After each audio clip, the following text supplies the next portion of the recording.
Vamos a ver ahora la propuesta directamente ya de los filósofos de la época de la antigüedad clásica, por lo menos de algunos, ¿verdad? Vamos a empezar hoy con Tales y Anaximandro, y después vamos a ver también a Parmenides y Heráclito, que son autores que una de las nomenclaturas con las que los etiquetamos es la de presocráticos. La de presocráticos.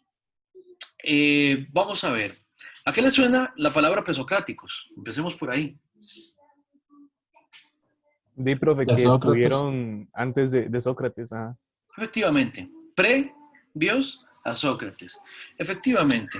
Ahora, vamos a ver qué significa incluso eso de ser previos o estar antes de Sócrates en este caso. Lo primero que vamos a decir del pensamiento presocrático es que aquí estamos en lo que dentro de la tradición filosófica occidental reconocemos como efectivamente el inicio mismo de esa tradición, ¿verdad?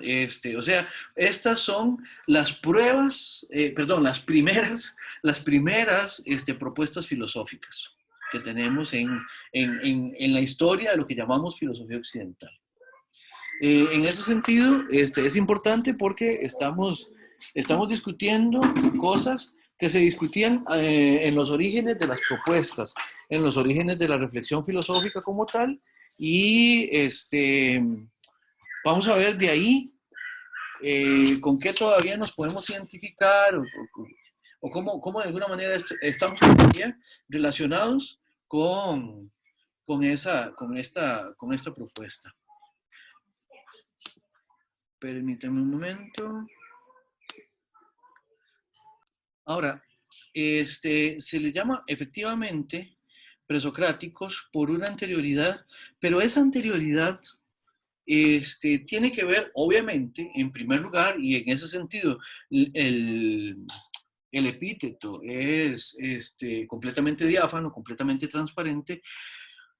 Se les dice presocráticos porque estuvieron efectivamente temporalmente, cronológicamente, epocalmente, estuvieron antes que Sócrates, ¿verdad?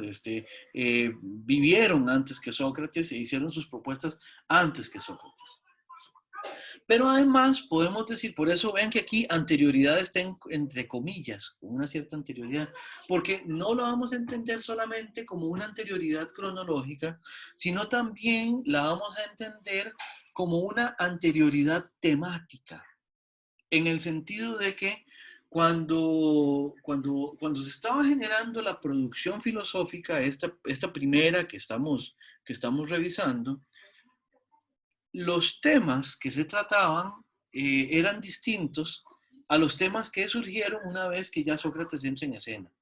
No porque Sócrates fuera el único que los trajera a colación, sino porque en los tiempos en los que Sócrates ya tuvo su auge, ya nos preocupábamos por otros temas. ¿Y cuál es esa diferencia? Esa diferencia tiene que ver con que los presocráticos se preocupaban por explicar el funcionamiento del mundo, lo que hemos llamado ya en otras clases ese cosmos, ese orden, lo que corresponde con ciertas salvedades a nuestra noción del universo, ¿verdad? Que ellos se preocuparan por ese mundo, los hacía siempre estarse haciendo preguntas sobre la naturaleza. Y así surge. Se preguntan por la naturaleza de las cosas. ¿Cómo es que ocurren las cosas? ¿Cómo es que operan las cosas? ¿Cómo es que nosotros mismos operamos dentro de esa naturaleza? Naturaleza, en griego, en griego clásico, se dice physis. Y a partir de ahí es que nosotros derivamos la palabra física como el nombre de la ciencia.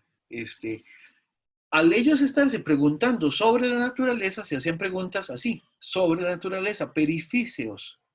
Y a partir de esta palabra, físeos, es que a ellos se les llama ahora los físicos, ¿verdad? Entonces, los presocráticos temáticamente también son previos a Sócrates, porque cuando Sócrates está en escena, Ya las preocupaciones no son solamente por esa naturaleza de ocurrencia en las cosas y en nosotros mismos, sino que también hay otro tipo de preocupaciones que ya tienen que ver más que nada con lo humano. Hay una preocupación que también redunda en lo político, en lo ético. Esto no quiere decir que los presocráticos no se preocuparan por el funcionamiento también de lo político y de lo ético. Por ejemplo, Parménides, que es uno de los autores que vamos a ver, y Heráclito, también mencionan de alguna manera, o para ellos de alguna manera es importante la política.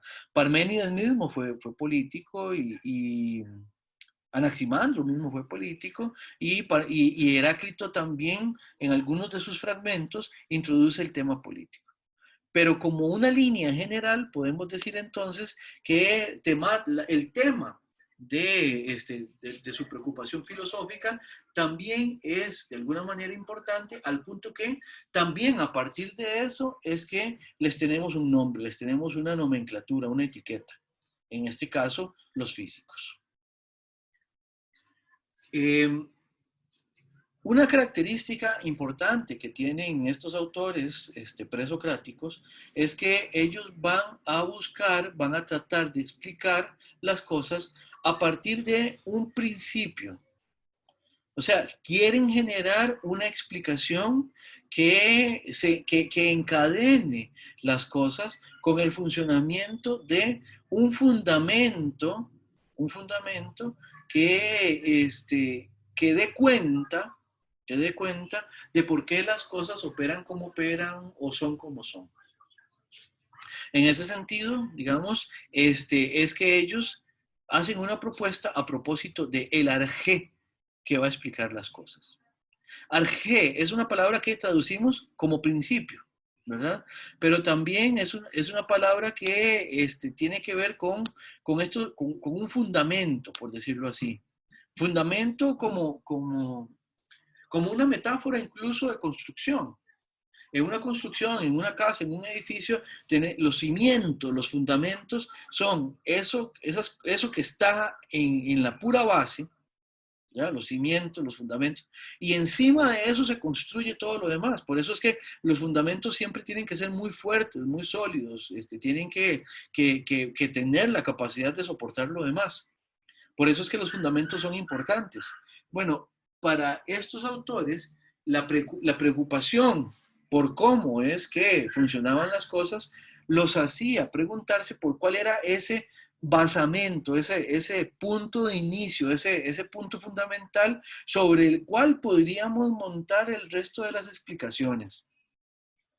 Y ellos eso lo hacen mediante un concepto que es de alguna manera abstracto, que es el arjé. Veamos también que a los presocráticos, que también los hemos llamado físicos, también se les conoce con por lo menos estas dos otras etiquetas, que es milesios o jonios. Esta es un poco más particular, porque milesios y jonios se les dice en función de lugar de procedencia. O sea, milesio y jonio son ambos gentilicios. Así es como se le dice a las personas que vienen de lugares en específico. Los milesios son las personas que vienen de Mileto y los jonios son las personas que vienen de Jonia, ¿verdad? Vamos a ver eso. En mundo antiguo tenemos que todo lo que está alrededor del mar Mediterráneo, ¿ya? Lo que se conoce como el mar Egeo, el mar Jonio, ¿ven? Esto, ustedes recordarán, ¿verdad? Los Egeos, ¿verdad? Los Jonios, esos también aparecen en las obras de Homero, por ejemplo, eso uno los puede ver por ahí. Acá, en toda esta región, ya que es esta parte sureste de Europa, ¿verdad? Esta parte que ya, esto es África, ¿verdad? Todo lo que es Turquía, ¿verdad? Esto es Italia, ¿verdad? Aquí tenemos Europa, Italia, Grecia, y todo esto es esta región que llamamos todavía hoy el mar Mediterráneo. Fue una zona sumamente dinámica. Ya lo vimos con el texto de Farrington, ¿verdad? De que es una zona que además tiene influencia de otras zonas que fueron también sumamente dinámicas y muy productivas, ¿verdad? Todo lo que está también por acá, ya como lo que estaría por acá en el mapa, que todo esto es Mesopotamia, ¿verdad? Y la parte por aquí abajo también Egipto, ¿verdad? Que ya vimos que tiene una influencia bastante fuerte en la producción cultural griega. Si ustedes se fijan acá, donde estoy moviendo una flechita, está la comunidad de Mileto, ¿verdad? Que es el lugar de donde surge Tales, que es uno de los autores que vamos a ver hoy. Y Jonia estará por acá. Bueno, aquí está el mar Jónico. Y se me perdió Jonia. Jonia es toda esta región, en todo caso, ¿verdad? Tanto Tales como Anaximandro, como lo pueden ver acá, son de Mileto. ¿Ya? Lo que hoy sería Turquía. Entonces, hoy ni siquiera los reconoceríamos como filósofos griegos, sino como filósofos turcos, ¿verdad? Claro, ellos produjeron en griego. Entonces, ¿qué son las cosas que pueden explicar más o menos esta ebullición? Ya lo hemos visto con Farrington, ya lo vimos también desde el punto de vista simbólico con Mardones.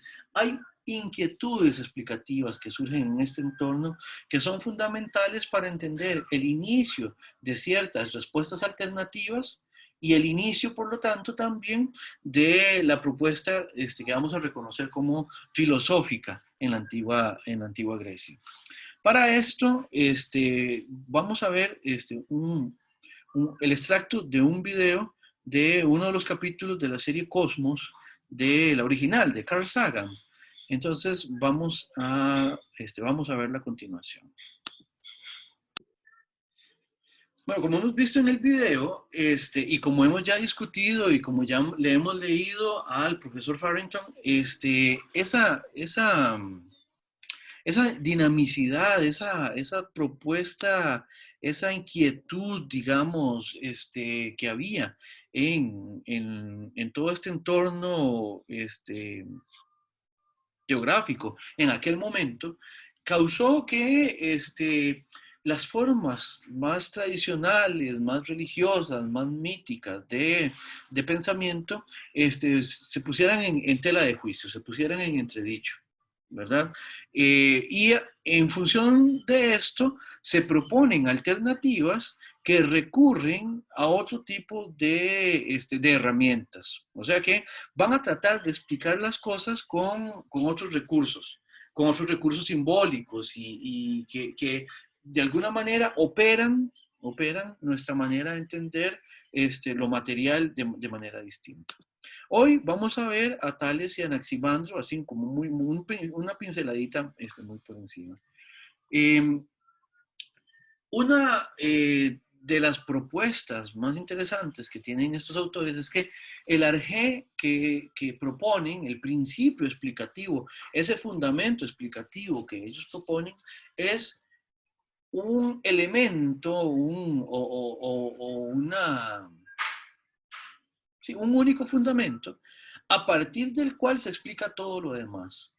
O sea, es sin la necesidad de remitir a una voluntad divina o a algo completamente fuera de todo alcance explicativo, nos vamos a remitir a un funcionamiento de las cosas a partir de regularidades, a partir de reglas, a partir de leyes. En ese sentido, bueno, ya vimos que en el video Carl Sagan mencionaba a Tales y a su propuesta del agua. Veamos un poco a Tales. Una de las razones por las que no les dejé guía de trabajo para el día de hoy es que tenemos que ver cómo es que se entiende un poco esta propuesta, cómo es que hay que leer un poco estos fragmentos de los presocráticos. Como ustedes pudieron ver acá, de Tales solamente tenemos noticias sobre su pensamiento, siendo que de Anaximandro tenemos tanto noticias y también tenemos fragmentos. ¿Qué quiere decir esto?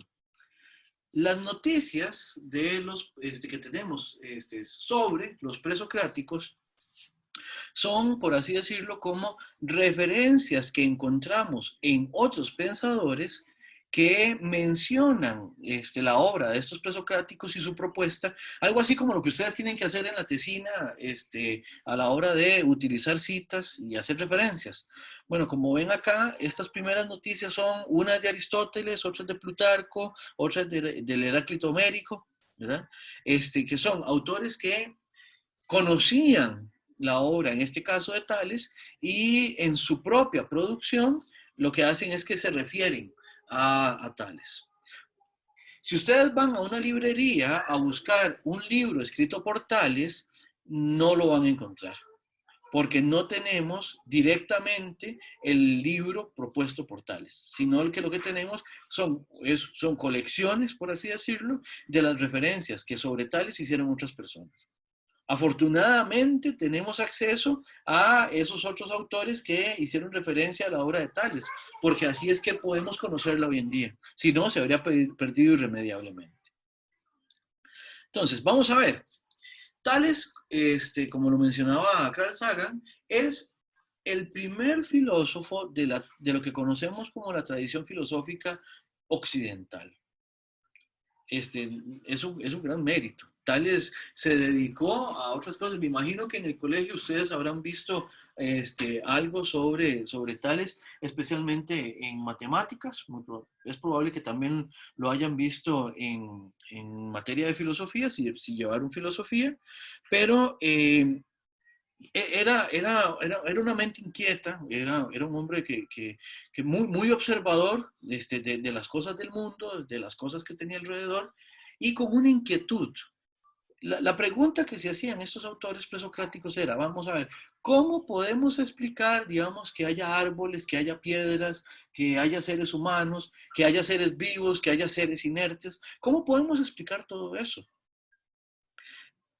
Y el asunto es, también de alguna manera reconocían esa limitación que tiene la propuesta mística, la propuesta religiosa, la propuesta mítica, a partir de la cual llega un momento en que la explicación ya cesa, la explicación ya deja de ser explicación.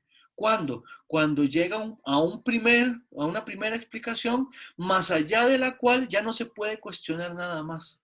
O que siendo esa la primera y la fundamental explicación, ya no se puede seguir cuestionando por algún tipo de razones que está por encima de la explicación misma.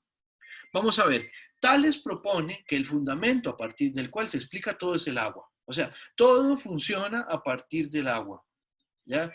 Sagan lo explicaba ahora diciendo que a partir, por ejemplo, de los procesos de sedimentación, podemos ver cómo el agua deja tras de sí o atrae también ciertas partículas que se van amontonando y así de alguna manera se va formando lodo y del lodo, podríamos decir, se van formando cosas. Otra explicación posible es que el agua también pasa por procesos mediante los cuales ella misma se transforma en cada una de sus presentaciones. O sea, el agua puede congelarse, el agua puede evaporarse y así dar pie a otras maneras de ser de ese mismo elemento.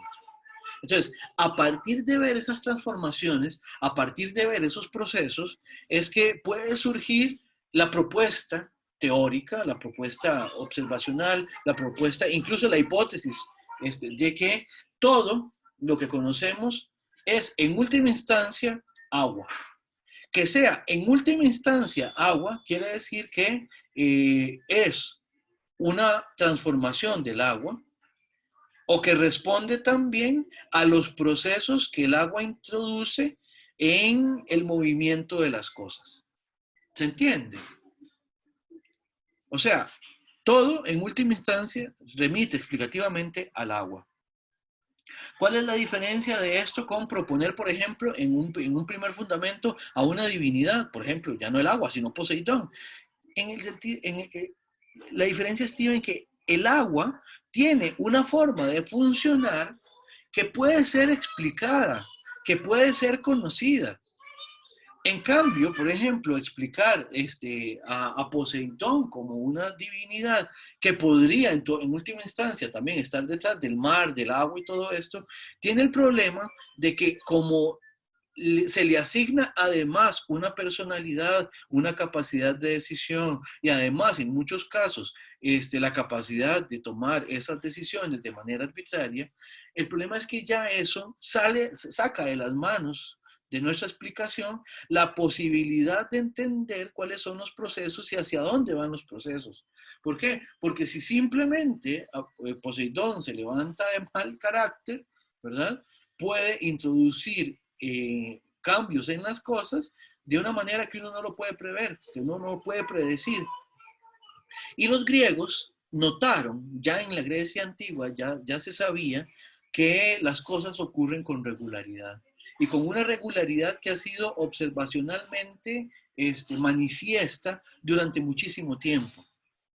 Y ante la cual es también fiable la suposición de que esa regularidad también se va a seguir sosteniendo indefinidamente en el tiempo.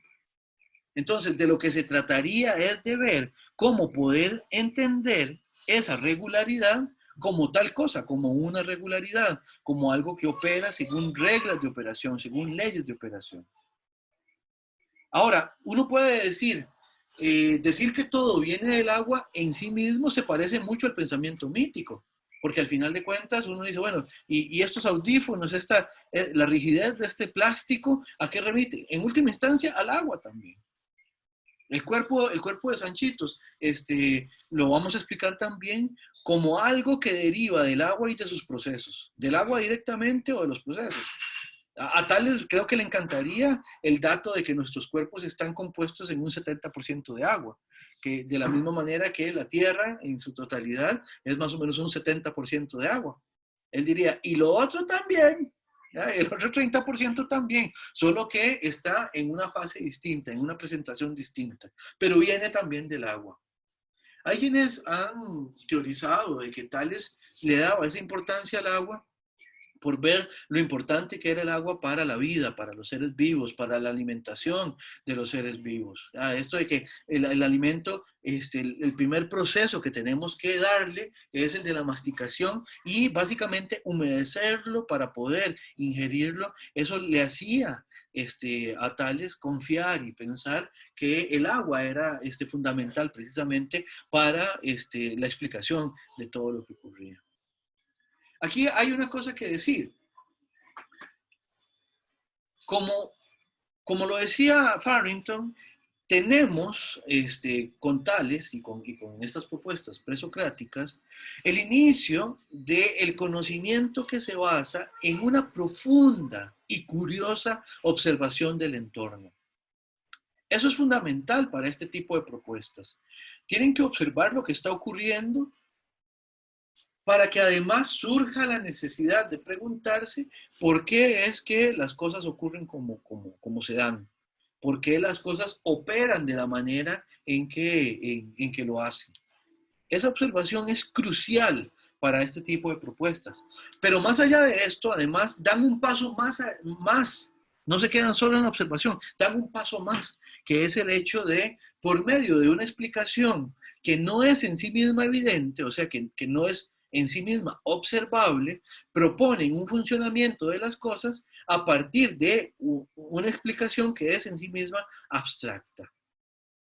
Porque yo no solo, para explicar que todo está hecho de agua, no me puedo quedar solamente con la observación del agua como una cosa más y de las otras cosas como dependientes del agua. Tengo que dar un paso más allá, tengo que abstraer y hacer una teoría mediante la cual establezco que estos procesos se dan, aun cuando ellos no sean en sí mismos observables. Ahí es donde está la fuerte apuesta de parte de estos autores. Y ahí es donde eventualmente se puede cuestionar la propuesta. El agua está siendo explicada como un principio. Bueno, llega un momento en que habrá que ver qué tanto sirve para explicar eso y a partir de ahí podríamos resquebrajar la propuesta de Tales y buscar una que nos satisfaga más. Esta es la diferencia que yo les decía, por ejemplo, con la explicación religiosa o mística. ¿Por qué? Porque una vez que se llega a una divinidad como un primer principio, no hay manera de cuestionar esa divinidad. Más allá de la divinidad no habría nada. ¿Por qué? Porque no podemos sacarla de la explicación. La divinidad es tan absoluta que no podemos fácilmente, ¿no?, simplemente decir, bueno, ¿y cómo cuestionamos a la divinidad? Y una vez que quitamos a la divinidad, ¿con qué nos quedamos? En el caso de estas propuestas explicativas, podemos llegar hasta ese último punto explicativo y una vez que necesitemos hacerlo, lo vamos a cuestionar y eventualmente lo vamos a reemplazar. ¿Por qué? Por otro principio explicativo. ¿Se entiende este gesto en Tales? ¿Hay alguna pregunta, algún comentario? ¿Algo que quisieran preguntar? Si no,